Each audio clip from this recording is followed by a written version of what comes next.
Hello, Lifevantage. Sean Poe, Sioux Falls, South Dakota, presidential consultant coming at you. This is going to be on the enhanced compensation plan for Lifevantage. We're going to walk through a real brief summary of the consultant path. So let me share my screen.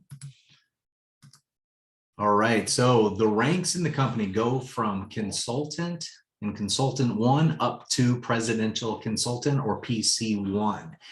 You can see the different ranks there. There's going to be 4 different levels really of consultant, and then consultant 1, 2, and 3. We've got senior consultants, 3 ranks there. Managing consultant, another 3 ranks. Executive consultant has 4 levels, and then presidential consultant at the top.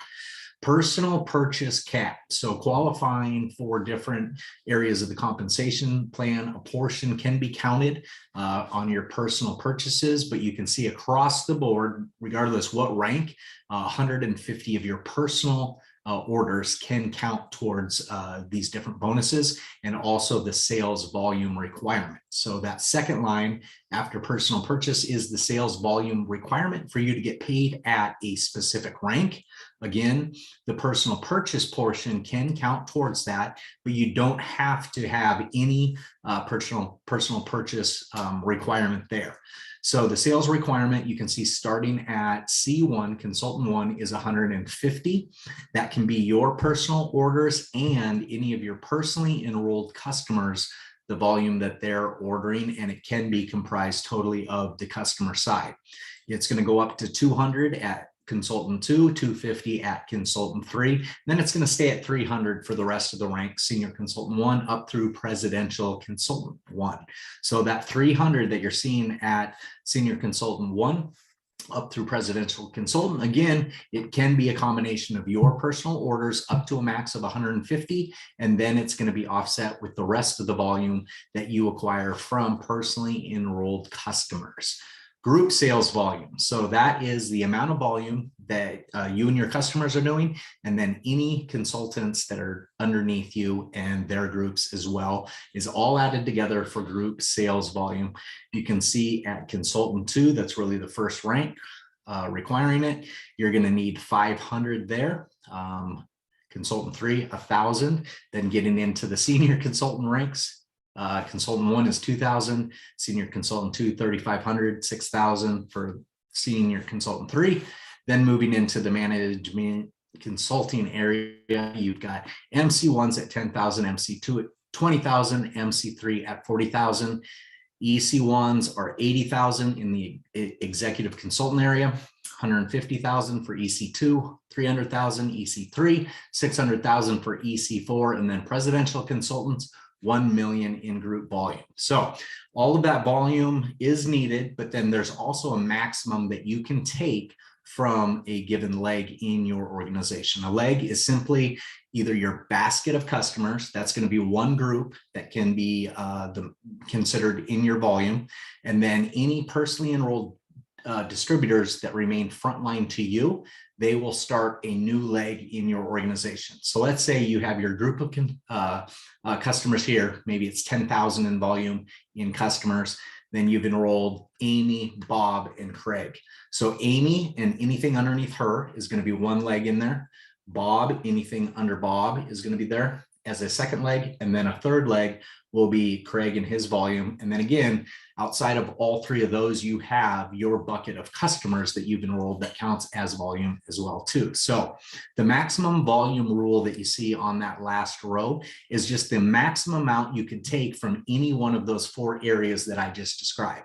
So at consultant 3, let's say you have 750 in customer volume, then you could count off of Amy 250 of her volume to qualify you for C3. Moving into SC1, similar thing, 75% can be taken from that maximum volume rule out of the 2,000. So you could have 1,500 in customer volume, and then maybe Amy has 200, Bob has 200, Craig has another 100. That'd be your 1,500 that you're getting from the customers, and then another 500 from the consultants that are underneath you. You're qualifying as senior consultant 1. Senior consultant 2, max you can take is 2,500 out of the 3,500. SC3, you're looking at 4,000, or 2/3 of the volume, roughly 67% can come from your strong leg.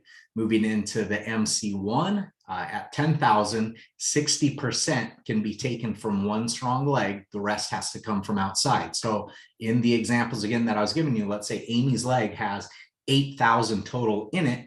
You could only count 6,000 of the 8,000 that Amy has to qualify for MC1.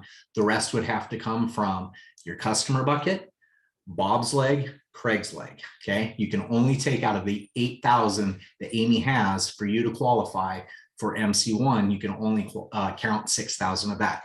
Moving into MC2, it's 20,000, so it's 50% that you can take from the strong leg at that point. Same with the MC3. Out of the 40,000, 20,000 can come from one group. So again, let's say Amy's crushing it. She's got 30,000 in volume. You've got 10,000 in customer volume, and then 10,000 under Bob and Craig. So the 10,000s are fine because they haven't met that maximum volume rule. But if Amy's at 30,000 and you're trying to qualify for MC3, you can only count 20,000 of her 30,000 in volume for MC3. Same 50% max at EC1, the executive consultant, and then 67,500 can come from your strong leg in EC2, 135,000 from the strong leg in EC3. EC4 is at 270,000, and then again 45% you can take from your strong leg to qualify as presidential consultant. Hope that gives you a little bit of clarity on the consultant path and the different ranks that we have inside of Lifevantage.